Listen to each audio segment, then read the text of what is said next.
Alihamuy kachun sapangakok nikichikpa Jimenelen kashan kichi salilancho kosesqallacho qhalillacho kaypiña karuni kokmanta Jesusimita linda rimayta yacharunanchispa. En este video vamos a enfocarnos un poco más en la producción del sonido, ¿ya? En la pronunciación. Es un tema muy importante para todas aquellas personas que están aprendiendo quechua. Saber pronunciar nos permitirá entender y después de entender escribir correctamente el quechua. Entonces, amigos, pasamos a este fonema consonántico que se utiliza con mucha frecuencia en el quechua. Es el fonema consonántico linguodental. Según el punto de articulación aquí en pantalla les voy a mostrar. A ver, ahí está, mira. Encontramos el fonema consonántico linguodental, que es el A. A, que viene a ser, por ejemplo, cuando tú quieres decir anta, ica, utilizamos este fonema consonántico. ¿Qué pasa con la producción del sonido? A. El ápice de la lengua choca al incisivo superior. Claro, la lengua es esta y viene aquí, choca. Y hace que el aire que sale directo del pulmón se pueda quedar en la cavidad vocal. Y de un momento a otro suelta y genera una pequeña explosión. Anta. ¿Ya? Ica. Uru. Eje. Entonces eso es importante conocer. Ahora, ya que tenemos esto, según el punto y modo de articulación, ustedes lo pueden encontrar aquí en nuestro libro si desean. Aquí está el punto y modo de articulación para que puedan leer. Pero nosotros nos vamos directamente a la pronunciación, ¿ya? En la pronunciación encontramos en el quechua que el fonema, encontramos que este fonema tiene tres variaciones: simple, aspirado y reforzado. En el simple, aquí en la pantalla encontramos que es como el castellano: ta, te, ti, to, tu. Así como niños de inicial aprendemos ta, te, ti, to, tu. De modo simple, no existe mucha dificultad.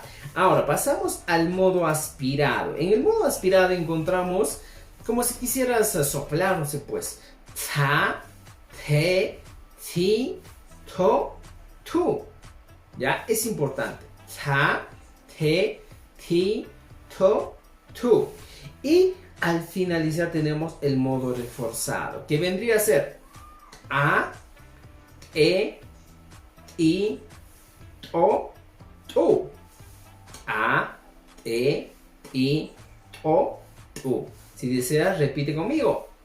A, e, i, o, u. Entonces, amigas y amigos, vamos aquí. Es importante saber pronunciar correctamente. Nos encontramos con el primer término, que vendría a ser anta. Anta, pan. Oco. Oco, hueco o agujero. Tenemos otro. Uru. Uru, barro. Ica. Ica, flor. Acai. Acai, sembrar. Acai. Acai, separar. Oxi. Oxi, escarbar. Icarinampa, para que florezca. Incai, brindar. Incai. Octo, que viene a ser crocante. Octo. Igrai. Igrai, voltear. Equi. Equi, ajustar. Yan-a. Yan-a, que viene a ser leña. Lip-a. Lip-a, cuando tú pichas tu coca utilizas un dulce, un negrito, uno blanco, que es para endulzar la coca. Y por último encontramos el verbo hai-ai. Escuchen bien, hai-ai, que viene a ser patear. Entonces, amigas y amigos, es cuestión de ustedes. Vuelvan el video, hagan regresar un poquito y practiquen pronunciación para que puedan mejorar su aprendizaje. Hemos llegado al final del video y nos vemos en el siguiente video. Y no te olvides de compartir para que más personas tengan la oportunidad de hablar este idioma tan hermoso de nuestros ancestros. Tu pananchis kama way que panaykona.